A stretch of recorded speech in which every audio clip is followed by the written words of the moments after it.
Bonjour, bienvenue à Abidjan, bienvenue pour une interview exclusive avec le président de la République de Côte d'Ivoire, M. Alassane Ouattara. Monsieur le Président, merci de nous recevoir. Merci beaucoup d'être venu à Abidjan. Monsieur le Président, je vais commencer par une actualité dramatique, l'esclavage. Oui. En 2017, il y a des esclaves africains qui sont vendus sur le sol africain. Quelle est votre réaction? Ah non, mais écoutez, c'est une ignominie. C'est un fait, je crois, dont les auteurs doivent être traduits devant la Cour pénale internationale. C'est un crime contre l'humanité. C'est inqualifiable. Je trouve cela tellement dégoûtant et tellement choquant que je considère que l'Union africaine a bien réagi, le président de l'Union africaine. Et nous n'avons pas attendu d'ailleurs ces événements. Depuis 2015, nous avons rapatrié près de 1000 personnes et nous sommes en train de faire venir à peu près 400 ou 500 autres.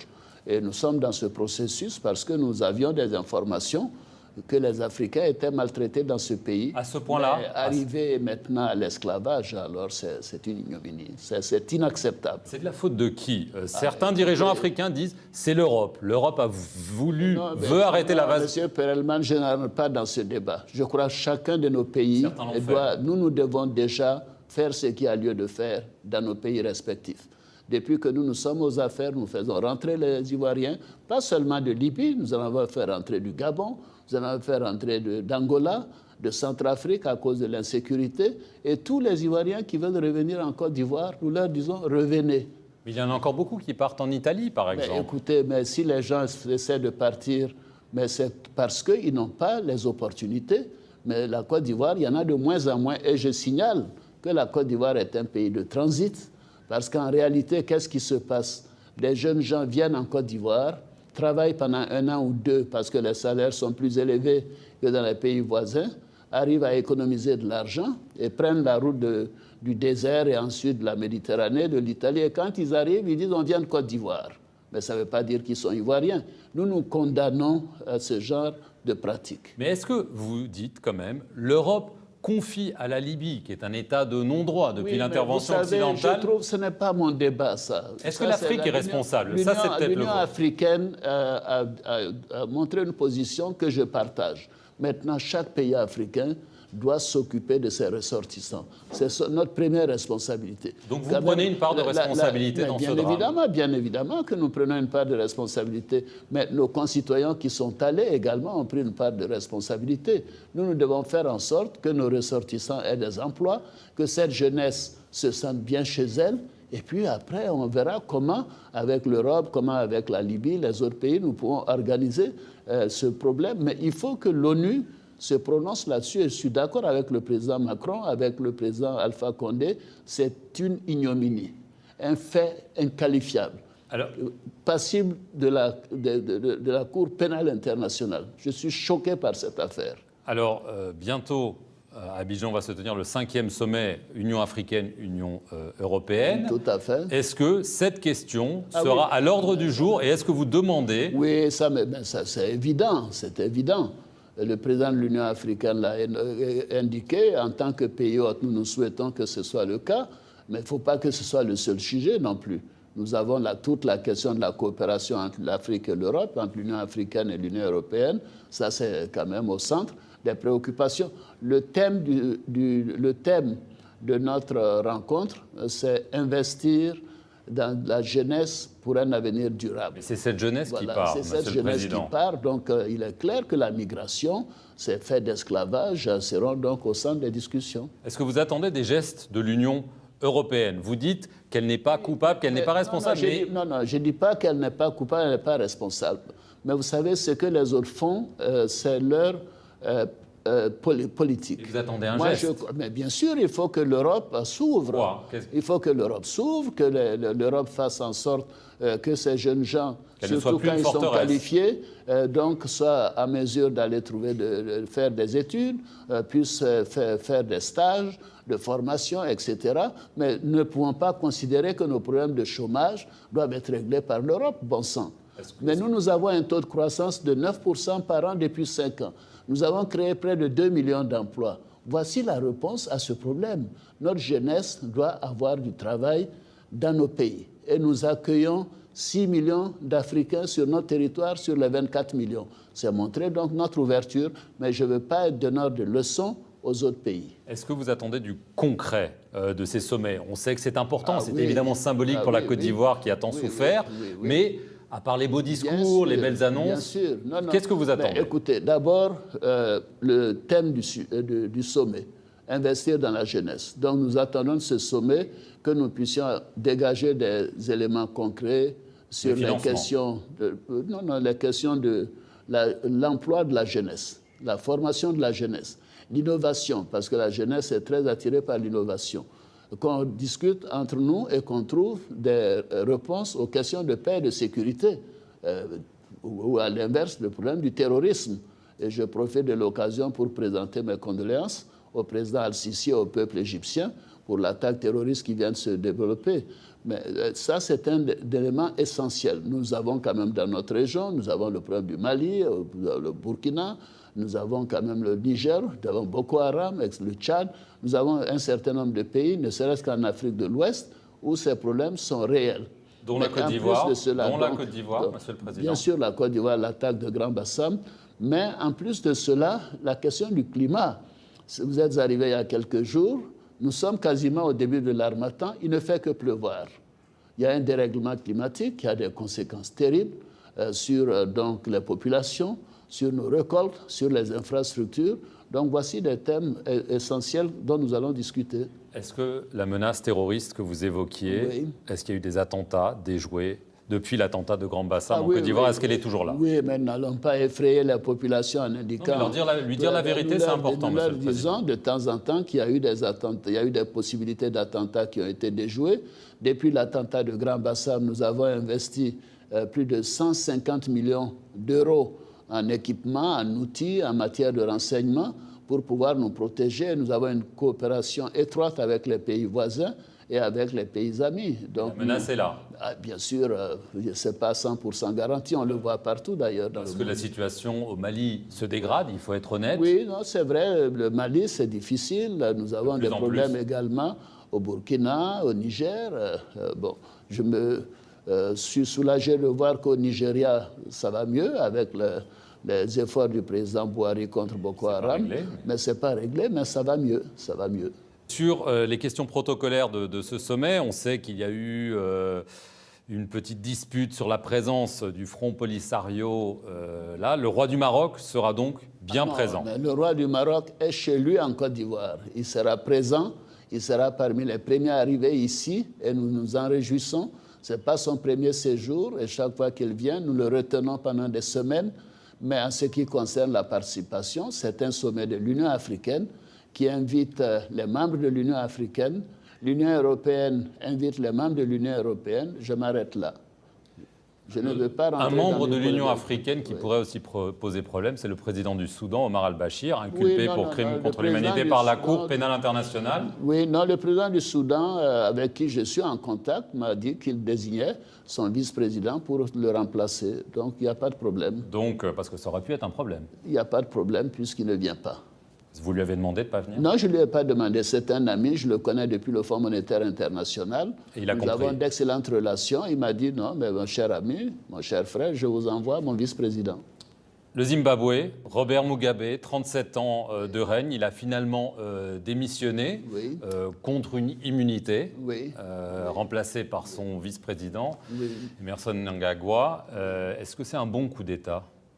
Vous savez, mieux vaut tard que jamais. Le président Mugabe est parti. J'avais indiqué en début de semaine que je considérais qu'il devait être traité avec dignité. Il a décidé de partir et je considère que c'est une bonne chose pour le Zimbabwe et pour le peuple de Zimbabwe. Mais ça reste un coup d'État quand même. Je n'ai pas de qualification à donner. Je considère que le plus important, c'était un dénouement sans violence. Et c'est ce qui s'est passé et je m'en réjouis.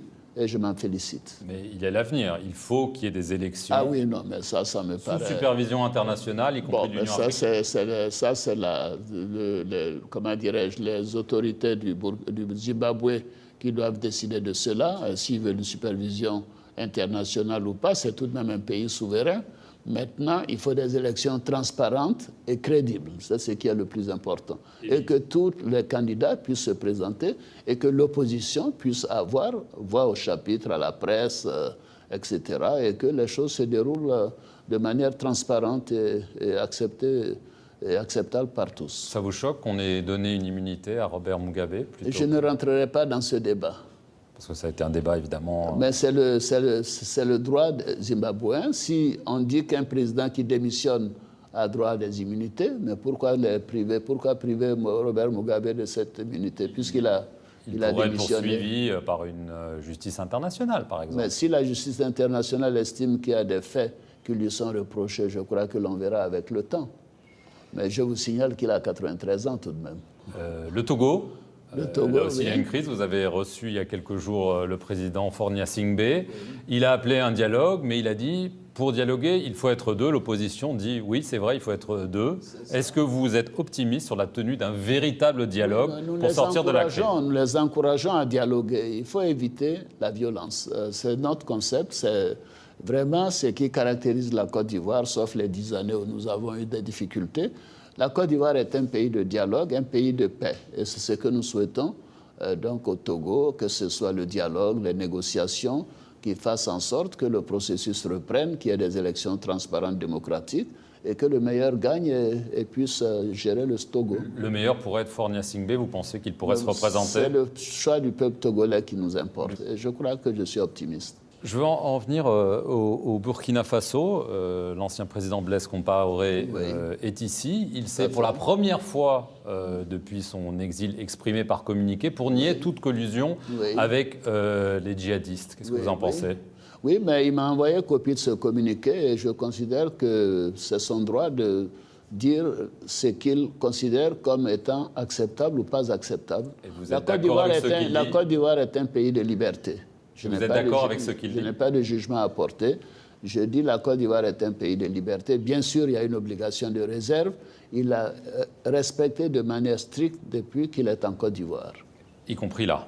Mais y compris là, bien sûr. Je vais en venir à l'enquête sur le putsch manqué au Burkina Faso. Il y a eu dans la presse récemment des extraits du réquisitoire du juge qui dit que votre chef d'état-major particulier, le général Diomandé, aurait versé de l'argent, voire des armes, aux putschistes. Et que donc, comme c'est votre chef d'état-major particulier, vous êtes au courant. Quelle est votre réaction à ça? Je ne suis au courant de rien de cela et je suis sûr que mon chef d'état-major n'est pas mêlé à cette affaire. Donc vous niez... Je ne crois pas à tout ce que s'écrit dans la presse et dans certains médias, croyez-moi. Donc vous niez toute responsabilité? Nous avons les meilleures relations avec le Burkina. J'ai les meilleures relations personnelles avec le président Roch-Marc Christian Kaboré et les choses se passent très bien. Nous avons fait le traité d'amitié et de coopération en juillet dernier. Nous continuerons dans cette voie. Les deux pays doivent vivre en parfaite harmonie et en paix et je crois que c'est ce qui se passe actuellement. Je vais en venir rapidement à quelques petites questions sur la Côte d'Ivoire. Vous avez récemment rencontré Guillaume Soro, le président de l'Assemblée nationale. Il était parti pendant quelques mois. Il y a eu beaucoup de tensions entre ses partisans et vous. Est-ce que tout est réglé entre vous? Pas ses partisans et moi. Je suis quand même le chef de l'État. Je suis au-dessus de toutes ces mêlées, moi. Je vous avais dit, j'ai rencontré Guillaume Soro, président de l'Assemblée nationale. Rencontrer un président d'institution, ce n'est rien d'extraordinaire. Mais il y a quand même des tensions entre vous. Il y a eu cette cache d'armes trouvée chez son directeur de protocole au moment des mutineries, des accusations peut-être de lien entre lui et les mutins au mois de mai. Je ne crois pas à tout ce que je lis dans la presse. Non, mais là, c'est pas la presse, là, c'est quelqu'un qui est emprisonné. La justice est en train de faire son travail. Je suis donc bien placé pour dire que je ne dirai pas un mot sur les dossiers de justice. Donc tout est rentré dans l'ordre. Pourquoi? C'est pose la question, monsieur le président. Ça veut dire qu'il y avait un désordre. Oui. Non, mais écoutez, bon, à ce moment-là, je vous dis, tout est rentré dans l'ordre. 2020, prochaine élection présidentielle, vous n'allez pas vous représenter? Ah non, a priori, je ne le ferai pas. A priori, parce que il est clair que nous avons une constitution qui m'aurait autorisé à le faire si je le souhaitais. Et je ne suis pas pour la limitation des mandats dans les différentes constitutions. Je l'ai fait savoir à l'occasion de la modification constitutionnelle au Rwanda. Mais ceci étant, j'ai ma propre position. C'est une décision personnelle. Et je vous dis que c'est très important que les pays africains aient la limitation des mandats, mais la durée de la limitation dépend de chaque pays et des circonstances. Quand vous dites a priori, vous pourrez me dire c'est non définitif. Donc là, ce n'est pas un non définitif. En politique, on ne dit jamais non. Mais ceci étant, je me suis déjà prononcé sur cette affaire. Mais ça fait un moment que vous ne l'avez pas fait. C'est pour ça que je vous repose la question. Oui, mais donc attendez 2020, vous connaîtrez ma réponse en ce moment-là. Donc vous réservez votre réponse. Si vous voulez le dire ainsi, faites-le. Juste sur la question de la réconciliation, vous avez dit que vous n'enverrez plus d'Ivoiriens à la Cour pénale internationale. Vous maintenez ? Oui, tout à fait, tout à fait. Et je suis de ceux qui pensent que les pays africains qui sont à la CPI, ils sont allés donc de manière libre et volontaire. Et il n'y a pas de raison donc de prendre une décision de l'Union africaine pour les obliger à quitter la Cour pénale internationale. Maintenant, chaque pays prend des décisions souveraines. Et nous, notre décision, c'est que nous n'enverrons plus personne à la Cour pénale internationale parce que notre justice est maintenant à même de juger nos concitoyens. Merci beaucoup, Monsieur le Président, d'avoir répondu à nos questions. Merci. Merci à vous d'avoir regardé cette interview exclusive du Président de la République de Côte d'Ivoire, Alassane Ouattara, depuis Abidjan.